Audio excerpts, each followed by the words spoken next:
Ka Sorkar MDA hapok ke Jingkynnoh jong keseng National People's Party ya kesengi pelai kala Kyntait ya ke Jingkynnoh jong keliang persya ba kala Ïatreilang bat ki Nongtih Dewïong Beaiñ bat kumjuk ru bat ki Nongtih. Unong aiktien ke Sorkar MDA Marcus and Marak ulayai ban ba ke Sorkar Jola kala Kyntait ya ke rukom treikam ke bakhuj besuba bat ba ke Kyntait ya kino ki kam Beaiñ. Ula banjur ru ba keliang persya ke dai ban ai Jingtip lada ki don kino ki kam Beaiñ ban ailat ya ke Sorkar bahkan le AA persya yaki. Halo ke kaipot jong Justice BP kataki u marak ula ong bakam don kenu ke Jingtih Dewïong Beaiñ hapo kene ke jela.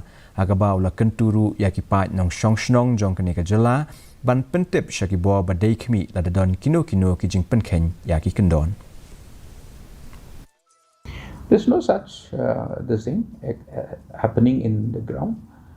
If there is, then there are systems to catch all of those things. And for that matter, I think some of the businessmen have already replied, and then it has gone to the district administrations there.